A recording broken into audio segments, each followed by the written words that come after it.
A providência de Deus virá, mas não do jeito que você quer, não no tempo que você quer.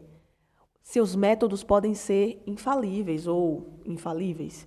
Seus métodos podem ser muito bons, você pode ter muito conhecimento, você pode ter técnica, você pode ter estratégia, mas quando se trata daquilo que Deus quer fazer, o seu conhecimento não vai valer, a sua força física não vai valer, a sua expertise em determinada área também não vai fazer a menor diferença, porque a providência dele vem de lugares que a gente nem imagina, vem de pessoas, de coisas que nunca nem mensuramos.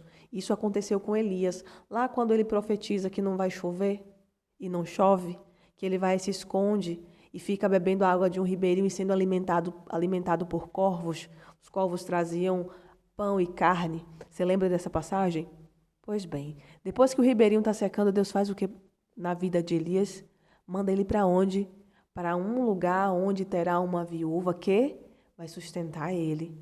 Logo, se fosse você na situação de Elias, pensaria o quê? Agora eu vou para um lugar mais confortável. Logo, ele deve ter pensado que o lugar que ele iria, a viúva era rica, que iria sustentar ele. Quando ele chega lá, ele encontra quem? Ele encontra uma viúva que só tinha um bocado de farinha e um pouquinho de azeite para poder fazer um bolo, comer com seu filho e esperar a morte. E no dia seguinte morrer, é assim que ela fala. E imagine você no lugar de Elias pensando, não, não é essa mulher, com certeza. Mas ainda assim, a generosidade do coração daquela mulher fez com que ela fizesse o único alimento dela, que ela tinha para ela e para o filho dela. Ela fez para o profeta e ele profetizou sobre a vida daquela mulher e a história dela mudou. Ou seja, a providência de Deus virá de uma forma totalmente inimaginável para que outros propósitos se cumpram.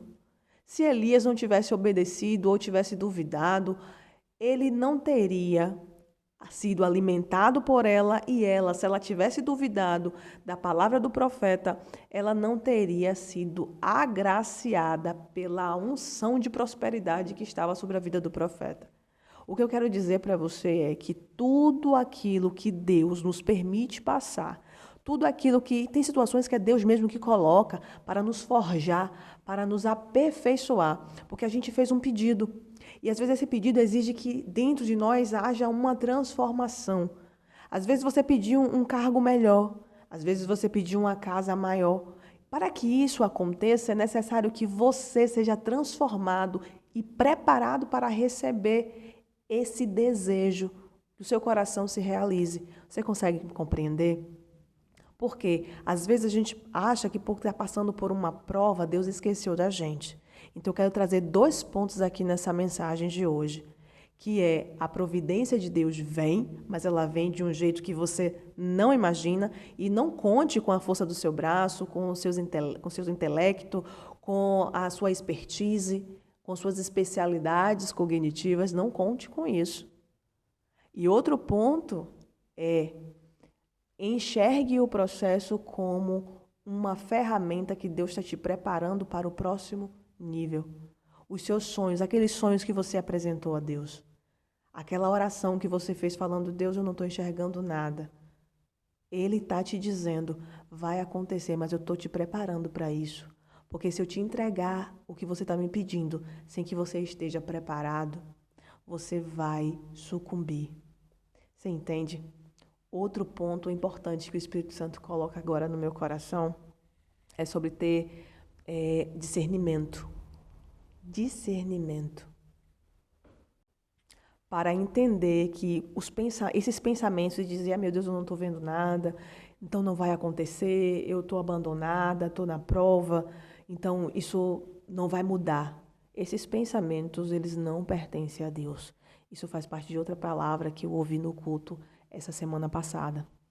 E eu quero dizer que os pensamentos que Deus tem sobre você são pensamentos de paz, são pensamentos de prosperidade, são pensamentos bons. Então, tudo que foge disso não é de Deus. Tudo que foge do que Ele disse sobre você não pertence a Ele. Então, medite nisso aqui, de dia e de noite. Em Tessalonicenses, o apóstolo recomenda orar sem cessar. Não é para você ficar de joelho o tempo inteiro, mas é você viver em espírito de oração. É você saber que as vozes externas que dizem que você não vai conseguir, elas precisam ser silenciadas. E elas só serão silenciadas se você identificar elas como elas são, de onde elas estão vindo. E discernimento a gente só consegue fazendo o quê? Lendo a palavra, ouvindo a palavra e orando, pedindo orientação do Espírito Santo. Eu não sei quem precisa ouvir isso, mas eu estava durante a semana inteira unindo esses pontos para poder enfrentar o próximo passo. Porque a gente pede muito a Deus. A gente tem desejos. Estamos aqui na Terra e precisamos de muitas coisas. Então, às vezes, a gente fala assim, Deus, eu preciso de determinada coisa, mas eu não tenho como fazer isso agora. E o teu Pai que está no céu, que te ama tanto, que zela por você, você conhece o caráter dele? Pois bem, o caráter de um pai que não abandona seus filhos. Um pai que é fiel, que é amoroso. Um pai que zela para cumprir as suas palavras, as suas promessas na vida dos seus filhos. Quando a gente apresenta ao nosso pai, ele fala, pronto, agora eu vou te preparar. Então, assim, tenha consciência de que toda vez que você pedir algo que seja maior do que o nível que você está, que seja um nível a mais, você tenha consciência de que você vai passar por um processo para que você seja preparado para receber esse algo. Eu quero orar pela tua vida, orar pela tua família, orar pelos teus sonhos, pelas tuas orações e pedir a Deus que possa abraçar você aí onde você estiver. E aquela oração que você fez foi ouvida. E essa prova veio exatamente para poder te dizer que você está no caminho certo. Continue buscando a Ele. Continue se livrando de todo o carrapicho de pecado, de pensamentos ruins e foque em estar no centro da vontade dEle. Porque tenha certeza que você alcançará e testemunhará daquilo que Deus fez na tua vida. Amém? Senhor Deus, amado Pai, nesse momento, Jesus, eu oro pela pessoa que está do outro lado. Deus, eu não sei quais foram os pedidos, mas eu sei que o Senhor ouviu a oração do teu povo. Nesse momento, Jesus, pela tua palavra, eu ministro nesse momento a vitória na vida deles, que eles possam perceber que cada processo é um preparatório do Senhor para que eles possam estar aptos a receberem aquilo que tanto pede. Deus, que eles possam ter maturidade para entender que o deserto é lugar de estar mais próximo a Ti e que no deserto, por mais doloroso que seja a travessia, o Senhor não deixa eles, o Senhor provê, o Senhor ajuda, o Senhor abraça. Que esse momento não seja para distanciar eles do Senhor, mas que esse momento sirva para aproximá-los de Ti, meu Pai. Abençoa a sua família, a sua geração, os seus planos, todos os seus sonhos, meu Pai. Eu abençoo a vida de quem me acompanha nesse canal, porque esse canal foi instituído pelo Senhor, foi direcionado pelo Senhor. Não queria eu estar aqui, mas eu disse, eis-me aqui. Então, meu Pai, através da minha vida, meu Deus amado, eu estou aqui ministrando a Tua bênção, a unção do Teu Espírito Santo sobre a vida dessas pessoas. Abençoa cada um, em nome de Jesus. Amém. E graças a Deus, até o próximo vídeo.